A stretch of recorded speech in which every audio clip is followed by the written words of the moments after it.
Llevé esa carpeta conmigo durante 11 días antes de la cena. Un sobre Manila, nada sofisticado. Guardado dentro de mi chaqueta como una petaca de la que me prometía a mí mismo no beber. 32 páginas. Capturas de pantalla de mensajes, confirmaciones de reservas de hotel, un informe de gastos muy creativo que Megan había presentado bajo desarrollo de clientes. El nombre de su amante era Trent. Trent Holloway. Incluso su nombre sonaba como el de un tipo que te vendería un barco que no necesitas. Déjame retroceder un poco. Me llamo Danny Kowalski. Tengo 34 años. Me dedico a reparar sistemas BAC comerciales. Y hasta 4 meses antes de aquella cena, pensaba que mi matrimonio era aburrido en el buen sentido. Cómodo. Megan y yo llevábamos 9 años juntos, 7 de casados. Teníamos una casa de 3 habitaciones en Oak Park, un perro mestizo llamado Biscuit que le tenía miedo a su propia sombra, y una rutina de los viernes que consistía en comida tailandesa para llevar y cualquier serie de crímenes reales que a ella le interesara esa semana. Descubrí lo de Trent un martes de febrero. Megan dejó su teléfono en la encimera de la cocina mientras estaba en la ducha. Vibró. Miré por inercia, no por curiosidad. La vista previa decía, anoche fue una locura, ¿cuándo puedo verte otra vez? El nombre arriba decía Trent, con un pequeño emoji de fuego al lado. Sentí algo en el estómago que no puedo describir. Como si el suelo se inclinara 2 grados y nunca volviera a su sitio. No dije nada. Ni esa noche. Ni a la mañana siguiente, cuando me besó en la mejilla y se fue a trabajar a la agencia de marketing donde llevaba 5 años. Donde también trabajaba Trent. Me quedé sentado en mi camioneta en la entrada de la casa durante unos 20 minutos, con el motor en marcha, mirando la puerta del garaje. Biscuit me observaba desde la ventana de la sala como si ya lo supiera. Durante los siguientes 4 meses, me convertí en alguien que no reconocía. Metódico. Paciente. Revisaba su teléfono cuando se duchaba. Nunca cambió el código, lo que te dice lo poco que le preocupaba que yo lo descubriera. Hice capturas de todo. Fechas, horas, lugares. Megan y Trent tenían un hotel que les gustaba cerca de Oare, un Marriott Courtyard. Revisé los extractos de nuestra tarjeta de crédito conjunta y crucé los cargos. 14 visitas entre febrero y mayo. Mi amigo Scott dijo que debía enfrentarla de inmediato. Hacer estallar todo. Pero no dejaba de pensar en algo que me dijo mi viejo cuando tenía 19 años y un tipo que se saltó un semáforo en rojo chocó contra mí por detrás. Me dijo, Danny, no te enfades en la escena. Enfádate en la oficina del seguro. Entonces no lo entendí del todo. En mayo, sí. Fui a ver a una abogada de divorcios llamada Ruth Chan. Mujer callada, oficina diminuta en Dearborn, diplomas cubriendo cada centímetro de la pared. Miró mi carpeta y dijo, bueno, esto es minucioso. Me explicó que Illinois es un estado sin culpa, así que la infidelidad no cambiaría mucho el cálculo legal. Pero sí cambiaría el cálculo emocional. Especialmente si había testigos. Le dije que lo sabría. Nuestro aniversario era el 14 de junio. Megan quería hacer algo grande. Eligió un restaurante en el centro, con precios al nivel de Alinea, de esos donde la cesta de pan cuesta más que mi almuerzo. Invitó a ambos padres. Yo acepté todo. Compré una chaqueta nueva. La carpeta encajaba perfectamente en el bolsillo interior. El restaurante se llamaba Bellum. Manteles blancos, velas en vidrio ahumado, una anfitriona que parecía no haber comido un carbohidrato en su vida. Teníamos una mesa redonda para 6 en la parte de atrás. Los padres de Megan, Frank y Diane, ya estaban sentados cuando llegamos. Frank se levantó y me estrechó la mano como siempre, con firmeza y ese apretón extra al final. Diane abrazó a Megan y le dijo que estaba deslumbrante. Lo estaba. Megan llevaba un vestido verde de $400 y, sinceramente, se veía increíble. Ese siempre fue el asunto con ella. Mirar a Megan era fácil. Conocer a Megan era lo difícil. Mis padres llegaron 10 minutos tarde porque mi madre no encontraba aparcamiento. Papá se sentó, miró el menú y murmuró algo sobre el precio de un filete. Clásico. Mamá empezó de inmediato a elogiar el estampado del mantel. Esta es la gente que me crió. La primera hora estuvo bien. Normal. Frank contó una historia sobre una salida de pesca. Diane le preguntó a mi madre por su jardín. Megan iba por su segunda copa de Sancerre y empezaba a subir el volumen, lo cual era su señal. Siempre se volvía más teatral después de 2 copas. Gestos amplios, risa más grande. Yo la observaba como si estuviera analizando la grabación de un partido. Entonces llegó el brindis. Megan se levantó. Hizo tintinear su copa con un cuchillo de mantequilla. Todos sonrieron, porque eso es lo que se hace. Tu hija, tu esposa, tu nuera se levanta en una cena de aniversario, y tú sonríes. Agradeció a todos por venir. Dijo que 7 años era un hito. Y luego siguió. Dijo que tenía algo que necesitaba compartir porque estaba cansada de ocultarlo. Dijo que estaba viendo a un colega. Que su nombre era Trent. Que le importábamos los dos y que no veía por qué tenía que elegir. Dijo, y no estoy exagerando, que mucha gente tiene arreglos así, y que solo es un problema si tú decides que lo sea. Dijo que no estaba pidiendo permiso. Nos estaba informando. Frank dejó su copa de vino sobre la mesa con tanto cuidado que uno pensaría que estaba hecha de nitrógeno. La boca de Diane se abrió, pero no salió nada. Mi madre agarró el brazo de mi padre. Mi padre me miró, y lo vi. Estaba a punto de estallar. Negué con la cabeza. Apenas. Porque ahora me tocaba a mí. Metí la mano en mi chaqueta y saqué la carpeta. 6 copias.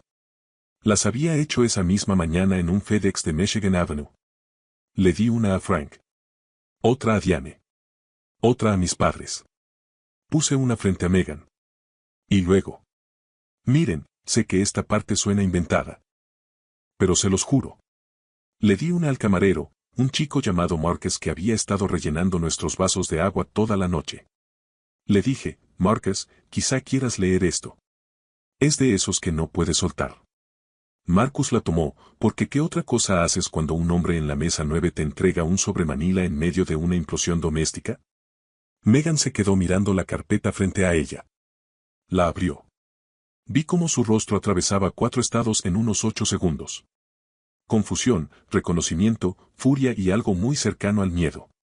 Levantó la vista hacia mí y dijo, ¿revisaste mi teléfono? Le respondí, lo dejaste en la encimera. 14 veces. Frank ya estaba leyendo. Pasó una página, luego otra. Primero se le puso rojo el cuello, luego las orejas. Cerró la carpeta, la dejó plana sobre la mesa y miró a su hija.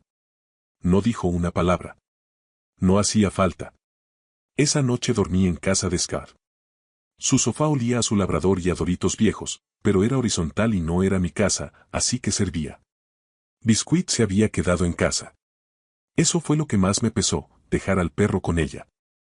Scar me dio una cerveza a las 11 de la noche y dijo, tío, le diste pruebas al camarero. Le dije, lo sé. Dijo, es lo más psicótico que he visto en mi vida, y lo respeto profundamente. Mi teléfono empezó a vibrar cerca de la medianoche. Megan primero. Un muro de mensajes. Los primeros eran furiosos. ¿Cómo me atrevía a avergonzarla delante de sus padres? ¿Cómo me atrevía a invadir su privacidad? Que eso era una violación de la confianza. Esa última casi me hizo reír. A las 1 de la mañana, el tono cambió. Dijo que podíamos hablarlo. Dijo terapia. Dijo que lo dejaría con Trent si eso hacía falta. Dijo que me quería. Lo leí todo. No respondí nada. Diane llamó a las 7 de la mañana siguiente. Yo ya estaba despierto porque el labrador de Scar llevaba de pie sobre mi pecho desde las 6:15. Diane estaba llorando. Repetía que lo sentía, que había criado a Megan mejor que eso. Que no entendía de dónde había salido todo aquello. Le dije que no era culpa suya. Dijo, Danny, eres un buen hombre, y sé que ahora suena vacío, pero lo digo en serio. Le dije que se lo agradecía. Luego llamó Frank. 8:45, su voz era plana, como si alguien le hubiera planchado todas las emociones durante la noche. Dijo 4 frases. Danny, paso a recogerte a las 9. Conozco a un abogado, el mejor del condado de Cook. No desayunes. Pararemos en algún sitio. Estate afuera. Colgó. Me puse la camisa de ayer porque era lo único que tenía y me quedé de pie en el porche de Scar. Frank llegó en su Buick plateado a las 9 en punto. Subí. La radio estaba apagada. Condujimos en silencio unas 8 manzanas. Luego dijo, sin mirarme, quiero que sepas que anoche le dije a Megan que no es bienvenida en casa hasta que ponga su vida en orden. Le dije, Frank, es tu hija. Dijo, sí, y tú fuiste mi hijo durante 7 años, y ahora mismo solo puedo soportar a uno de los dos. Paramos en un diner en Alsted. Frank pidió café negro y un bagel simple. Yo pedí huevos con tostadas porque no había comido desde el aperitivo en Bellum, que sentía como si hubiera ocurrido en otra vida. Nos sentamos frente a frente y, durante unos 15 minutos, simplemente comimos. Sin grandes discursos. Sin reconciliaciones dramáticas. 2 hombres masticando en un reservado de vinilo mientras una camarera nos rellenaba las tazas sin preguntar. El abogado se llamaba Gary Pantaro. Su oficina estaba en el piso 14 de un edificio en La Salle que olía a alfombra vieja y ambición. Frank conocía a Gary desde hacía 20 años. Jugaban juntos en una liga de softball de fin de semana, cuando a ambos aún les funcionaban las rodillas. Gary era ruidoso, calvo, con el físico de un receptor retirado. Leyó mi carpeta en unos 10 minutos, levantó la vista y dijo: ¿De verdad anunció esto en la cena, delante de sus padres? Dije, sí. Cerró la carpeta y dijo: Señor Kowalski, llevo 28 años ejerciendo derecho de familia, y este es el caso más sencillo que he visto desde que la esposa de un tipo lo dejó por su dentista y lo publicó en Facebook. Illinois es un estado sin culpa. Gary confirmó lo que ya me había dicho Ruth Chan. Pero la confesión pública, los testigos, el patrón documentado, todo eso importaba para la negociación. Megan querría terminar esto rápido y en silencio. Gary dijo que el objetivo era simple: quedarme con la casa, quedarme con el perro, dividir equitativamente los fondos de jubilación y marcharme limpio. Me dijo que fuera a casa, hiciera una maleta para Megan y cambiara las cerraduras. No por crueldad. Por claridad. El divorcio tardó 6 meses. Se finalizó a mediados de diciembre, justo antes de Navidad, lo que mi madre llamó poético y mi padre calificó como mal momento para la situación fiscal de Megan. Gary Pantaro se ganó cada centavo. La abogada de Megan intentó presionar por una división 50/50 de la casa, pero Gary respondió con la carpeta, la lista de testigos, que técnicamente incluía a Marcus, el camarero, a quien Gary de hecho localizó, y una sugerencia muy calmada de que podíamos dejar que un juez escuchara toda la historia en audiencia pública. El equipo de Megan cedió en menos de una semana. Yo me quedé con la casa. Me quedé con Biscuit. Megan se llevó su coche, su ropa, la mitad de la cuenta de ahorros y su parte del fondo de jubilación. Justo. No quería destruirla. Solo no quería seguir casado con ella. Se mudó con Trent. Esa parte la supe por Diane, que seguía llamándome todos los domingos como lo había hecho durante los últimos 7 años. Según Diane, lo de Trent duró unos 5 meses. Resulta que la emoción de lo clandestino era el motor, y cuando dejó de ser clandestino, el motor se apagó. Diane me dijo que en marzo Megan estaba alquilando un estudio en Logan Square. Le dije que esperaba que estuviera bien. Diane guardó silencio un buen rato y luego dijo: No tienes que decir eso, Diane. Le respondí: Lo sé, pero Biscuit la extraña, así que... La parte que nadie me advirtió fue lo extraño que sería conservar a la familia de Megan. Pero Frank me invitó a Acción de Gracias. No por culpa ni por obligación. Frank no funciona así. Me llamó y dijo: ¿Vienes el jueves o no? Porque Dan está cocinando demasiado, y necesito a alguien que vea el partido de los Bears conmigo sin hablar encima de los comentaristas. Fui. Llevé una tarta de esa panadería en Division Street, la del toque de bourbon con nuez que le gusta a Diane. Nadie mencionó a Megan. Comimos hasta que dolió, y Frank se quedó dormido en su sillón reclinable antes del descanso del partido. Diane empezó a enviarme recetas por mensaje. Sin que se las pidiera.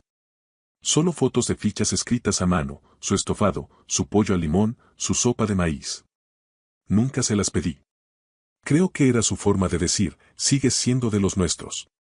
Intenté hacer el estofado en enero y quemé el fondo porque olvidé revisar el nivel de líquido. Le envié una foto de la olla chamuscada, y ella respondió con un emoji riendo, seguido de un párrafo muy detallado sobre temperaturas de braseado.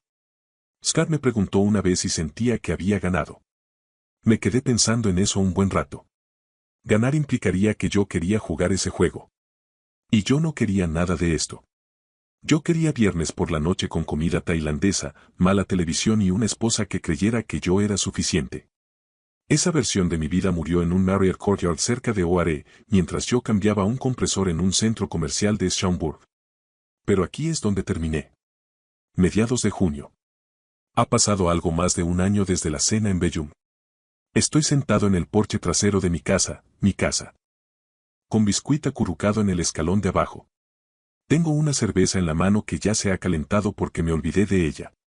El hijo del vecino está botando un balón de baloncesto en la entrada de al lado, ese golpe rítmico que suena como un latido si dejas de prestarle atención. Frank llamó antes para preguntarme si quería ir a pescar el sábado. Le dije que sí. No sé cómo llamar a esto. No es felicidad, exactamente. Todavía no. Es más bien como ese momento después de haber contenido la respiración durante meses y, por fin, la sueltas y tus pulmones recuerdan para qué sirven. Biscuit se da la vuelta y me enseña la barriga. Termino la cerveza tibia. El balón sigue botando. Esa es toda la historia. Gracias por escuchar. Llevé esa carpeta conmigo durante 11 días antes de la cena. Un sobre Manila, nada sofisticado. Guardado dentro de mi chaqueta como una petaca de la que me prometía a mí mismo no beber. 32 páginas. Capturas de pantalla de mensajes, confirmaciones de reservas de hotel, un informe de gastos muy creativo que Megan había presentado bajo desarrollo de clientes. El nombre de su amante era Trent. Trent Holloway. Incluso su nombre sonaba como el de un tipo que te vendería un barco que no necesitas. Déjame retroceder un poco. Me llamo Danny Kowalski. Tengo 34 años. Me dedico a reparar sistemas back comerciales. Y hasta 4 meses antes de aquella cena, pensaba que mi matrimonio era aburrido en el buen sentido. Cómodo. Megan y yo llevábamos 9 años juntos, 7 de casados. Teníamos una casa de 3 habitaciones en Oak Park, un perro mestizo llamado Biscuit que le tenía miedo a su propia sombra, y una rutina de los viernes que consistía en comida tailandesa para llevar y cualquier serie de crímenes reales que a ella le interesara esa semana. Descubrí lo de Trent un martes de febrero. Megan dejó su teléfono en la encimera de la cocina mientras estaba en la ducha. Vibró. Miré por inercia, no por curiosidad. La vista previa decía, anoche fue una locura, ¿cuándo puedo verte otra vez? El nombre arriba decía Trent, con un pequeño emoji de fuego al lado. Sentí algo en el estómago que no puedo describir. Como si el suelo se inclinara 2 grados y nunca volviera a su sitio. No dije nada. Ni esa noche. Ni a la mañana siguiente, cuando me besó en la mejilla y se fue a trabajar a la agencia de marketing donde llevaba 5 años. Donde también trabajaba Trent. Me quedé sentado en mi camioneta en la entrada de la casa durante unos 20 minutos, con el motor en marcha, mirando la puerta del garaje. Biscuit me observaba desde la ventana de la sala como si ya lo supiera. Durante los siguientes 4 meses, me convertí en alguien que no reconocía. Metódico. Paciente. Revisaba su teléfono cuando se duchaba. Nunca cambió el código, lo que te dice lo poco que le preocupaba que yo lo descubriera. Hice capturas de todo. Fechas, horas, lugares. Megan y Trent tenían un hotel que les gustaba cerca de Oare, un Marriott Courtyard. Revisé los extractos de nuestra tarjeta de crédito conjunta y crucé los cargos. 14 visitas entre febrero y mayo. Mi amigo Scott dijo que debía enfrentarla de inmediato. Hacer estallar todo. Pero no dejaba de pensar en algo que me dijo mi viejo cuando tenía 19 años y un tipo que se saltó un semáforo en rojo chocó contra mí por detrás. Me dijo, Danny, no te enfades en la escena. Enfádate en la oficina del seguro. Entonces no lo entendí del todo. En mayo, sí.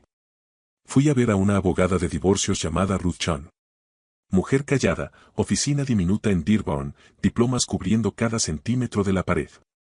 Miró mi carpeta y dijo, bueno, esto es minucioso. Me explicó que Illinois es un estado sin culpa, así que la infidelidad no cambiaría mucho el cálculo legal. Pero sí cambiaría el cálculo emocional. Especialmente si había testigos. Le dije que lo sabría. Nuestro aniversario era el 14 de junio. Megan quería hacer algo grande. Eligió un restaurante en el centro, con precios al nivel de Alinea, de esos donde la cesta de pan cuesta más que mi almuerzo. Invitó a ambos padres. Yo acepté todo. Compré una chaqueta nueva. La carpeta encajaba perfectamente en el bolsillo interior. El restaurante se llamaba Bellum. Manteles blancos, velas en vidrio ahumado, una anfitriona que parecía no haber comido un carbohidrato en su vida. Teníamos una mesa redonda para 6 en la parte de atrás. Los padres de Megan, Frank y Diane, ya estaban sentados cuando llegamos. Frank se levantó y me estrechó la mano como siempre, con firmeza y ese apretón extra al final. Diane abrazó a Megan y le dijo que estaba deslumbrante. Lo estaba. Megan llevaba un vestido verde de $400 y, sinceramente, se veía increíble. Ese siempre fue el asunto con ella. Mirar a Megan era fácil. Conocer a Megan era lo difícil. Mis padres llegaron 10 minutos tarde porque mi madre no encontraba aparcamiento. Papá se sentó, miró el menú y murmuró algo sobre el precio de un filete. Clásico. Mamá empezó de inmediato a elogiar el estampado del mantel. Esta es la gente que me crió. La primera hora estuvo bien. Normal. Frank contó una historia sobre una salida de pesca. Diane le preguntó a mi madre por su jardín. Megan iba por su segunda copa de Sancerre y empezaba a subir el volumen, lo cual era su señal. Siempre se volvía más teatral después de 2 copas. Gestos amplios, risa más grande. Yo la observaba como si estuviera analizando la grabación de un partido. Entonces llegó el brindis. Megan se levantó. Hizo tintinear su copa con un cuchillo de mantequilla. Todos sonrieron, porque eso es lo que se hace. Tu hija, tu esposa, tu nuera se levanta en una cena de aniversario, y tú sonríes. Agradeció a todos por venir. Dijo que 7 años era un hito. Y luego siguió. Dijo que tenía algo que necesitaba compartir porque estaba cansada de ocultarlo. Dijo que estaba viendo a un colega. Que su nombre era Trent. Que le importábamos los dos y que no veía por qué tenía que elegir. Dijo, y no estoy exagerando, que mucha gente tiene arreglos así, y que solo es un problema si tú decides que lo sea. Dijo que no estaba pidiendo permiso. Nos estaba informando. Frank dejó su copa de vino sobre la mesa con tanto cuidado que uno pensaría que estaba hecha de nitrógeno. La boca de Diane se abrió, pero no salió nada. Mi madre agarró el brazo de mi padre. Mi padre me miró, y lo vi. Estaba a punto de estallar. Negué con la cabeza. Apenas. Porque ahora me tocaba a mí.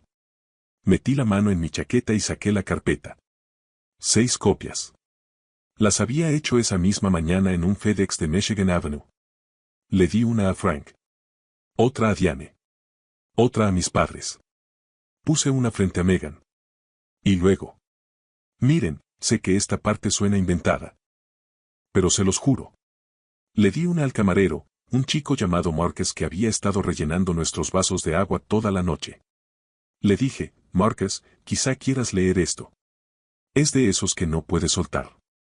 Marcus la tomó, porque ¿qué otra cosa haces cuando un hombre en la mesa 9 te entrega un sobre Manila en medio de una implosión doméstica? Megan se quedó mirando la carpeta frente a ella. La abrió. Vi cómo su rostro atravesaba 4 estados en unos 8 segundos. Confusión, reconocimiento, furia y algo muy cercano al miedo. Levantó la vista hacia mí y dijo, ¿revisaste mi teléfono? Le respondí, lo dejaste en la encimera. 14 veces. Frank ya estaba leyendo. Pasó una página, luego otra. Primero se le puso rojo el cuello, luego las orejas. Cerró la carpeta, la dejó plana sobre la mesa y miró a su hija. No dijo una palabra. No hacía falta. Esa noche dormí en casa de Scar. Su sofá olía a su labrador y a doritos viejos, pero era horizontal y no era mi casa, así que servía. Biscuit se había quedado en casa. Eso fue lo que más me pesó, dejar al perro con ella. Scar me dio una cerveza a las 11 de la noche y dijo, tío, le diste pruebas al camarero. Le dije, lo sé.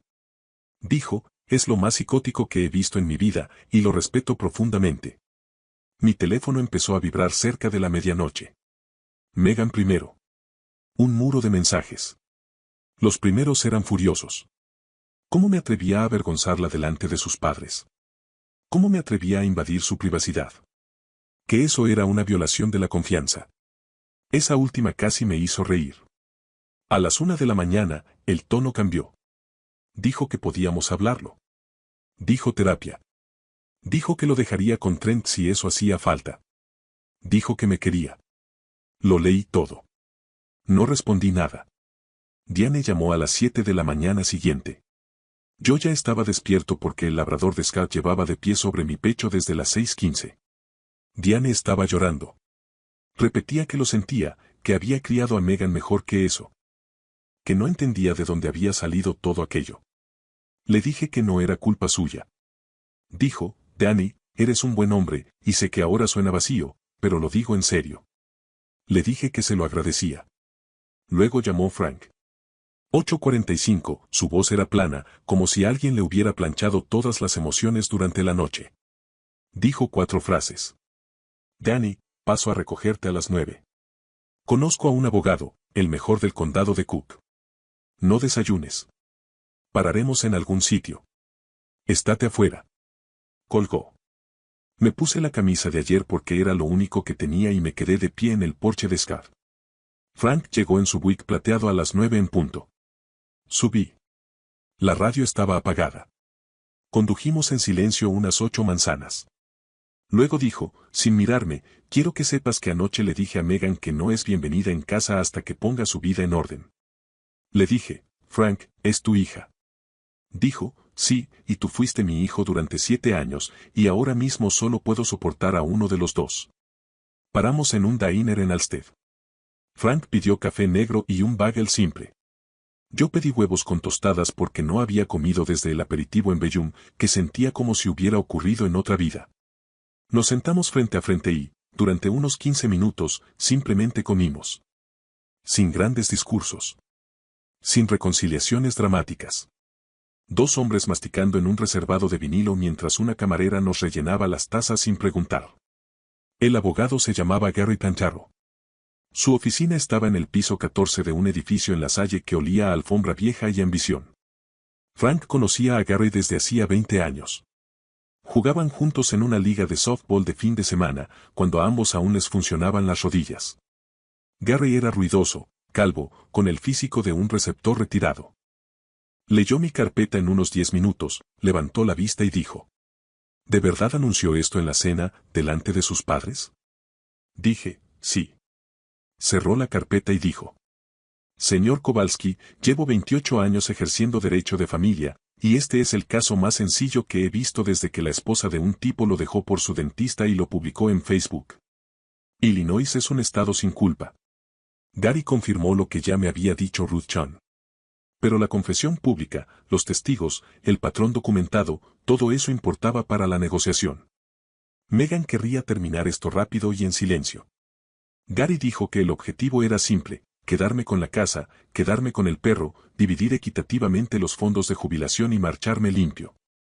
Me dijo que fuera a casa, hiciera una maleta para Megan y cambiara las cerraduras. No por crueldad. Por claridad. El divorcio tardó 6 meses. Se finalizó a mediados de diciembre, justo antes de Navidad, lo que mi madre llamó poético y mi padre calificó como mal momento para la situación fiscal de Megan. Gary Pentero se ganó cada centavo.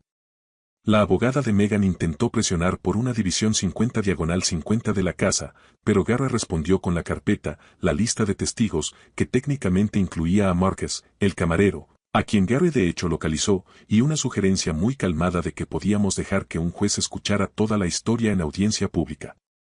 El equipo de Megan cedió en menos de una semana. Yo me quedé con la casa. Me quedé con Biscuit. Megan se llevó su coche, su ropa, la mitad de la cuenta de ahorros y su parte del fondo de jubilación. Justo. No quería destruirla. Solo no quería seguir casado con ella. Se mudó con Trent. Esa parte la supe por Diane, que seguía llamándome todos los domingos como lo había hecho durante los últimos 7 años. Según Diane, lo de Trent duró unos 5 meses. Resulta que la emoción de lo clandestino era el motor, y cuando dejó de ser clandestino, el motor se apagó. Diane me dijo que en marzo Megan estaba alquilando un estudio en Logan Square. Le dije que esperaba que estuviera bien. Diane guardó silencio un buen rato y luego dijo: No tienes que decir eso, Diane. Le respondí: Lo sé, pero Biscuit la extraña, así que... La parte que nadie me advirtió fue lo extraño que sería conservar a la familia de Megan. Pero Frank me invitó a Acción de Gracias. No por culpa ni por obligación. Frank no funciona así. Me llamó y dijo: ¿vienes el jueves o no? Porque Dan está cocinando demasiado, y necesito a alguien que vea el partido de los Bears conmigo sin hablar encima de los comentaristas. Fui. Llevé una tarta de esa panadería en Division Street, la del toque de bourbon con nuez que le gusta a Diane. Nadie mencionó a Megan. Comimos hasta que dolió, y Frank se quedó dormido en su sillón reclinable antes del descanso del partido. Diane empezó a enviarme recetas por mensaje. Sin que se las pidiera. Solo fotos de fichas escritas a mano, su estofado, su pollo al limón, su sopa de maíz. Nunca se las pedí. Creo que era su forma de decir: sigues siendo de los nuestros. Intenté hacer el estofado en enero y quemé el fondo porque olvidé revisar el nivel de líquido. Le envié una foto de la olla chamuscada, y ella respondió con un emoji riendo, seguido de un párrafo muy detallado sobre temperaturas de braseado.